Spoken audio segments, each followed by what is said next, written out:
So my fondest memory was when I first started, and there was a package that came in that said it was a package for Ralph Miller. So I'm looking around the plant.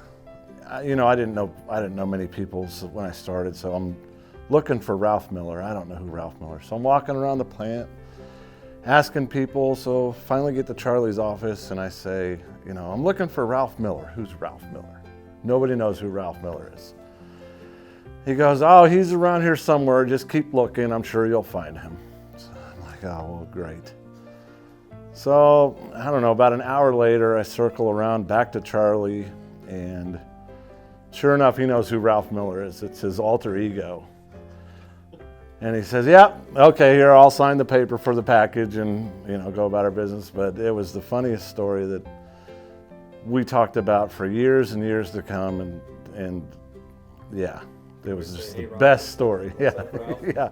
And then I always called him Ralph Miller from then on out. So, that's awesome. Yeah. He ever told you why that was his alter ego? No, he never told me why. It was just. That's even better. Yeah. We had a semi parked up the hill that showed up over the weekend sometime. He called me, said, whose truck is this? I'm like, what truck? I physically go up there, get the numbers off the truck. It's a big semi, has a trailer behind it. I'm like, I don't know. I'm texting Charles, hey, you know whose truck this is? He doesn't answer me. Charlie's like, well, I didn't give him permission, tow it. And I'm like, all right. So I call a tow company. They get all the way out here.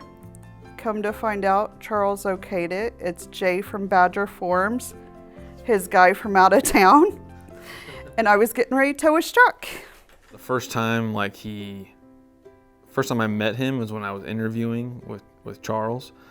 And Charlie, came in, and Charles was like, no, he kind of prefaced me, my dad's probably going to ask you some questions, but he's my dad, it's like, it's his company, and just do your best. And then Charles just left the room, and I was like, okay. And then Charlie comes in, he sits down, he's like, okay. He's like, Charles told me a little bit about what you got going on.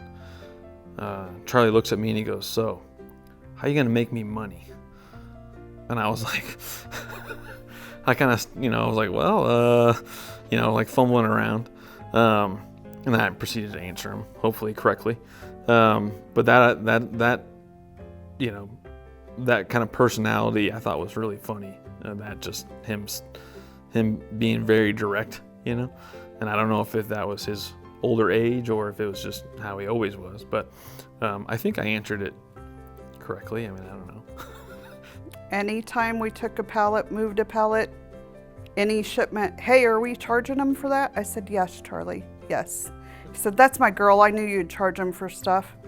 Anytime we touch a piece of their paper, it's $5. We nickeled and dimed him, and he was happy.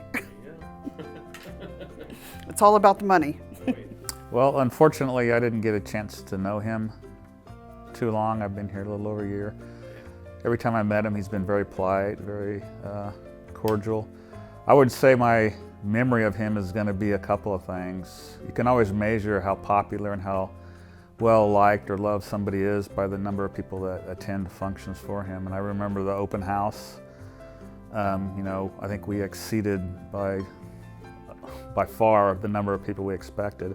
And a lot of them were here just to see him. And then again, at unfortunately his funeral, the number of people that turned out.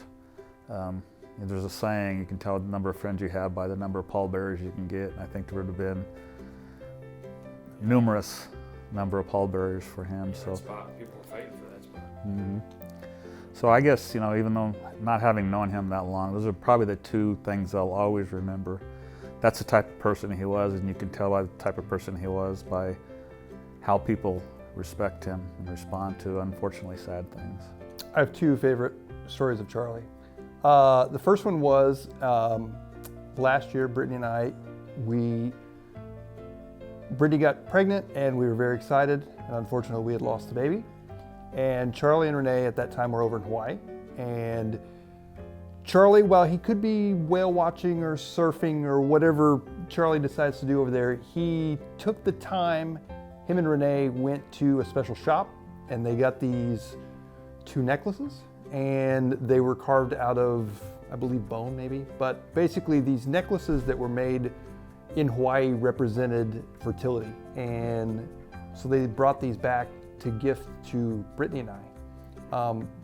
The only thing that they didn't tell us was instead of bringing 1, they brought 2. So now we're pregnant with twins.